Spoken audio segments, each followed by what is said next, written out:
Vamos ver aqui, é arbitragem um assunto. Uma grande liga, eu queria que ele perguntasse pro Vitinho se na Premier League ele fazia essa simulação que ele fez. Que beira o ridículo, né? Então, assim, se a gente quer crescer o futebol brasileiro, todos nós temos que nos ajudar. As arbitragens têm que nos ajudar, os jogadores têm que nos ajudar. É lamentável, Fabrício, é lamentável a expulsão que aconteceu hoje. É uma vergonha, tá? Uma simulação deslavada. O árbitro vai e expulsa dentro do campo, ou seja, ele não viu o lance, ele caiu na onda do jogador do Botafogo, e o VAR não chama para corrigir, sabe? Então, assim, o Grêmio veio para ganhar o jogo aqui, o Grêmio não veio para empatar o jogo. Eu não estou satisfeito com o ponto, eu vim para ganhar o jogo aqui e a gente tinha um pacto no vestiário que a gente ia ganhar o jogo. E a gente não ganhou porque a gente foi prejudicado mais uma vez. O lance do João Pedro é infinitamente mais chance de gol que o lance do Gustavo Martins com o Daverson, e é infinitamente mais chance de gol do lance que o Adrielson foi expulso aqui no Palmeiras e Botafogo, e que o Tector gritou aos 4 ventos que o Botafogo estava sendo prejudicado. Então o Grêmio foi nitidamente prejudicado hoje pela arbitragem. Até sobre isso, tá? A última vez que eu te vi irritado dessa forma foi lá em Itaquera contra o Corinthians, também por uma decisão errônea da arbitragem. Eu queria saber o que o Grêmio vai fazer efetivamente para isso, para não fique só no discurso de novo, porque todo torcedor gremista não é só discurso, tá? Eu estou entendendo a tua pergunta bem, eu sei a forma que tu está colocando ela. Eu fiquei aqui na beira do campo sozinho, brigando contra todos os delegados do jogo, quando tinham 10 pessoas do Botafogo, exatamente quando eles estão sentados lá, e ninguém era coibido por nada. Eu fui julgado por esse episódio sobre o Corinthians, e tomara que eu não seja julgado por esse, porque eu não fiz nada. Então, assim, a gente não tem mais o que fazer. A gente não tem mais o que fazer. Parece que virou uma guerra de quem grita mais, aí vai lá e produz um dossiê. Não adianta. A postura tem que mudar da arbitragem e dos jogadores também. A simulação do Vitinho é uma vergonha para o futebol brasileiro. E o mesmo jogador do futebol brasileiro vai para a Inglaterra e não simula desse jeito. Fica de pé ligeirinho. Preocupa, Bruno, pelo fato de ser, por exemplo, contra times que estão lutando na parte de cima, o próximo adversário também luta, tem Palmeiras envolvido, enfim. O Grêmio não tem medo de nenhum time, o Grêmio tem um grande time, o Grêmio foi muito prejudicado na temporada por vários fatos que aconteceram, eu não estou usando isso como desculpa.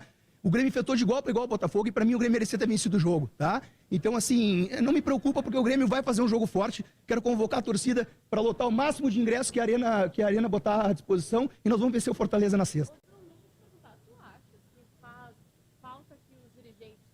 Contra a arbitragem também em situações de vitória, por exemplo, se o Grêmio tivesse saído com os 3 pontos, independentemente desse lance que tu fala. Tem que perguntar pro Textor se ele vai agradecer a arbitragem de hoje. Quando a gente é prejudicado, a gente vem reclamar, não para condicionar ninguém, para defender os interesses do Grêmio. Eu sou um dirigente abnegado, eu sou um pai de família, eu estou aqui, eu deixei 2 crianças pequenas em casa para vir defender o Grêmio. Eu vou chegar 4 horas da manhã em Porto Alegre com 50 pessoas da delegação. Eu sou o chefe dessa delegação, eu tenho o direito de vir aqui e me sentir prejudicado. Agora pergunta pro Textor se ele está satisfeito com esse 1 ponto que ele ganhou hoje e se ele vai botar esse 1 ponto no dossiê dele. Mas o que pode ser feito, então? Porque dossiê, conversa, reclamação, e aí essa briga jurídica entre dirigentes e...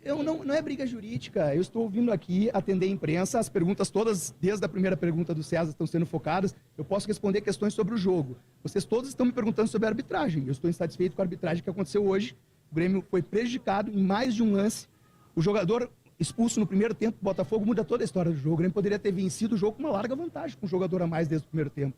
Jogou, competiu, orgulhoso desse grupo, que é um grupo sério, é um grupo de homens e que veste a camisa do Grêmio. E então, assim, a solução eu não sei, todo mundo tem que ajudar um pouquinho. O jogador tem que parar de simular, o árbitro tem que começar a não cair na onda, o VAR tem que chamar para corrigir quando ele está errado, e aí a gente vai ter uma liga forte, todo mundo vai ficar feliz com o futebol. Premier League, esse lance, é um cartão para o jogador que simulou, não é para o jogador do Grêmio. Uma questão também falando sobre o jogo, a gente viu hoje o Grêmio jogando de igual para igual e até sendo superior ao líder do Campeonato Brasileiro.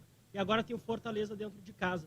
Qual a garantia que tu dá também de que o Grêmio vai conseguir repetir contra o Fortaleza a atuação de hoje e não de um revés surpreendente que foi contra o Criciúma? Eu não posso prometer entrega técnica, eu posso prometer entrega de corpo e alma como o time fez hoje e vai continuar fazendo até o final da temporada. Esse time vai entrar em todas as partidas, em todas as divididas, como se fosse uma decisão até o final do ano. O torcedor pode ficar tranquilo relativo a isso. E se manter essa pegada, a tendência é vencer o Fortaleza. Bruno, qual é a atualização que você pode nos dar com relação a departamento médico? Porque são vários os jogadores que ficaram de fora, são 7 jogadores hoje que não ficaram à disposição do Renato. O Diego Costa suspenso não veio, mas os outros, a gente não tem uma informação concreta. Você, como homem forte do futebol, o que você tem de atualização com relação a justamente essa pasta? A gente tem uma semana cheia para trabalhar, os jogadores ficaram tratando em Porto Alegre e a gente quer recuperar o maior número de jogadores possíveis. A gente vai ser muito prejudicado com essa expulsão do Monsalvo, um jogador importante para o Grêmio. Então, assim, na segunda-feira a gente vai atualizar a situação, a representação é à tarde e vamos tentar colocar o maior número de jogadores à disposição para sexta-feira. Sobre E a questão do Renato, porque no jogo contra o Bragantino, que ele estava suspenso, ele acabou não viajando. Eu queria saber essa mudança de estratégia para a viagem deles foi também definitivo para a mudança de postura dentro de campo hoje. Não é mudança de estratégia, Ficão. O que acontece? São logísticas diferentes. A viagem para Bragança, ao qual o jogo... o clube ficava menos de 24 horas dentro na cidade, com uma distância de Atibaia para o estádio diferente daqui, que a gente ficou a 1 quilômetro do estádio. Então, assim, o Renato terminou o treino pela manhã, ficou com os atletas até 24 horas antes da partida, fez um vídeo longo pela manhã, onde ele antecipou toda a preleção, toda a parte tática, e a gente julgou que não era importante a presença dele. Não, sempre é importante a presença do nosso comandante, mas a gente achou que não era fundamental por tudo que envolvia a logística. Esse jogo, como a logística favorecia mais, o jogo era 9 horas da noite, tinha mais horas para ficar com o grupo, o estádio próximo aqui, ele veio e o Renato sempre se porta da maneira mais profissional possível. Deixa eu falar sobre essa questão do Criciúma, aquela derrota, porque tem a ver com o jogo de hoje até. Porque o Diego Costa falou sobre a responsabilidade dos jogadores naquela derrota.